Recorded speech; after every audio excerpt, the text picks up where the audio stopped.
Donc avec nous en plateau, Pierre Laurin, journaliste spécialiste de l'Ukraine. Est-ce qu'il est trop tard pour éviter une guerre civile ? Non, il n'est jamais trop tard pour éviter une guerre civile, à condition qu'on ne commette pas d'erreur. Surtout qu'on ne se trompe pas de partenaire et qu'on ne se trompe pas de cible. Comme on l'a vu dans le déroulement des événements d'aujourd'hui, le gouvernement n'a pas tous les torts. Ce sont les manifestants extrêmes. Oui, il y a des violences des deux côtés. Effectivement, des deux côtés. Mais là, il y avait une trêve et ce sont les manifestants qui l'ont rompue délibérément. Pourquoi ? Parce que ces groupes extrêmes, qui sont des groupes d'extrême droite... On parle de néo-nazis, hein ? Oui, on parle de néo-nazis à juste raison. Il suffit de voir leurs emblèmes. Ces groupes veulent la déstabilisation de l'Ukraine. Pourquoi ? Parce que tous les groupes d'extrême droite, ils tirent profit.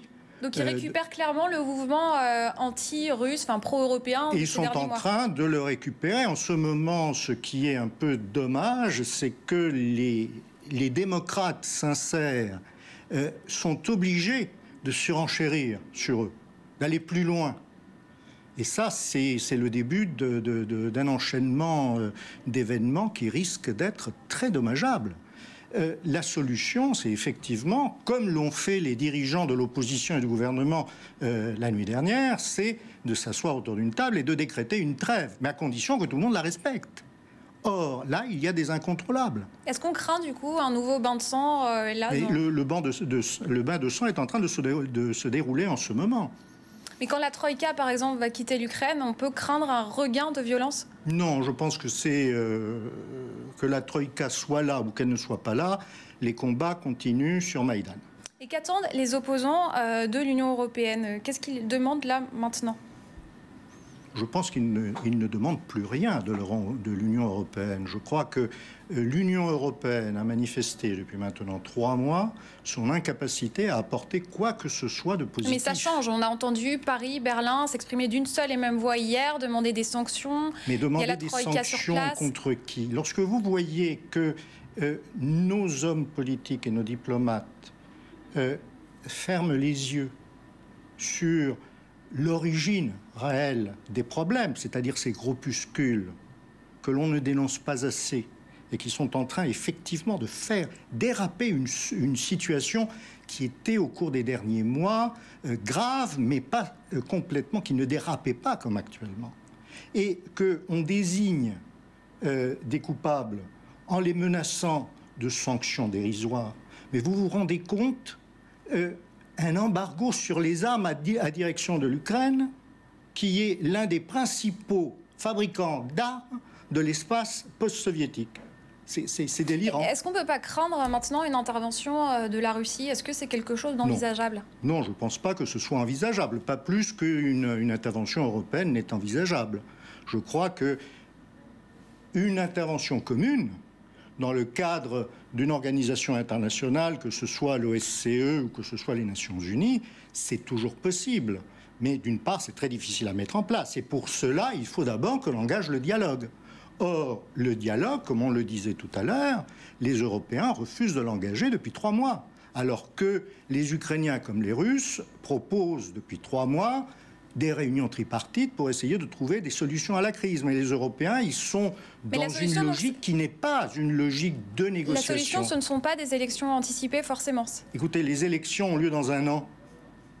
C'est long, on dit un déni de démocratie parce qu'on n'écoute pas les manifestants, alors que les manifestants, les opposants, les véritables, pas les groupuscules extrémistes, mais les véritables opposants, ils ont été au pouvoir en Ukraine. Il y a 4 ans, c'était eux qui contrôlaient la situation.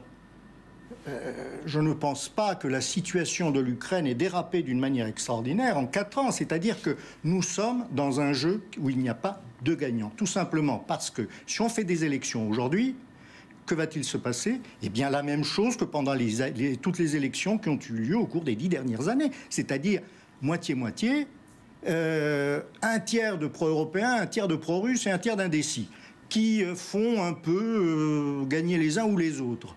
Mais il n'y a jamais eu depuis 10 ans de majorité capable de gouverner le pays en Ukraine. Pierre Laurin, vous restez avec nous. On va voir que ça commence à bouger dans le propre camp du président Viktor Yanukovych. Le maire de Kiev annonce qu'il démissionne. Il dénonce un bain de sang et une lutte fratricide. Alors de quel soutien bénéficie encore Viktor Yanukovych? On voit ça avec Justine Corbillon. Volodymyr Makeyko jette l'éponge. Le maire de Kiev, soutien parmi les soutiens du président ukrainien, annonce aujourd'hui sa démission du parti. Un de plus qui quitte le clan Yanukovych. On les appelle la Simia, la famille en ukrainien. Hommes d'affaires, banquiers, comptables, ministres, tous originaires de la région industrielle de Donetsk, tous à la botte de Yanukovych. Depuis des années, il les a impliqués dans ses affaires. Lorsqu'il était gouverneur, puis Premier ministre, une fois président, il a soigneusement placé ses poulains au poste stratégique. Mykola Azarov, plus proche conseiller du président, son nom est exécré place Maïden. On le tient pour responsable des violences policières des derniers jours. Victor Pchonka, celui-là s'est arrangé pour devenir procureur général, pratique lorsqu'il s'agit de museler l'opposition. C'est lui qui s'est personnellement chargé de faire condamner l'ex-premier ministre Yulia Tymoshenko. À eux tous, ils concentrent les pouvoirs en Ukraine. Loin d'une séparation, plutôt une oligarchie basée sur l'enrichissement à tout prix. Transfert d'argent sale, compte caché à Vienne ou à Zurich. Un clan qui a désormais un genou à terre, fragilisé bien sûr par l'immense révolte populaire, fragilisé aussi par les soutiens financiers et politiques qui s'envolent. Rinat Akhmetov, l'homme le plus riche d'Ukraine, avait aidé Yanukovych il y a 4 ans à accéder au pouvoir. Mais aujourd'hui, sauf qui peut, l'homme d'affaires vient de condamner le bain de sang qui entache les mains du président. Pierre Laurin, donc on le voit, ce mouvement, c'est aussi un mouvement anticorruption. Oui, essentiellement, oui. Bien entendu. Mais là également, il faut éviter de stigmatiser les uns par rapport aux autres. Vous savez, le clan Yanukovych est corrompu et on le sait depuis longtemps. Depuis pratiquement 2001, on sait que les liens entre Yanukovych et les hommes d'affaires, les oligarques, etc. Mais d'un autre côté, on n'ignorait pas à l'époque non plus que l'égérie de la révolution orange, Yulia Tymoshenko, s'était gagnée le titre de princesse du gaz pour des raisons très particulières et qu'elle avait constitué en très peu de temps, parti de rien, une fortune colossale. Donc tout le monde, dans la situation de délabrement et de reconstruction qui a suivi l'effondrement de l'Union soviétique, tout le monde s'est enrichi et par des moyens qui n'étaient pas très, très propres. Donc aujourd'hui, dire que Yanukovych est corrompu, c'est enfoncer une porte ouverte. On le sait depuis plus d'une décennie. Mettre la lutte contre la corruption au centre des préoccupations des manifestants, ça c'est très clair.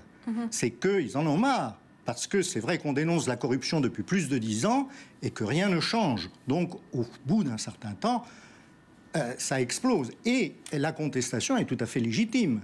Mais ce qui n'est vraiment pas légitime, c'est de se laisser déborder comme cela par des groupuscules qui n'ont qu'un seul intérêt, c'est de mettre, comme l'aurait dit mon ami Vladimir Fyodorovski, de mettre le bordel.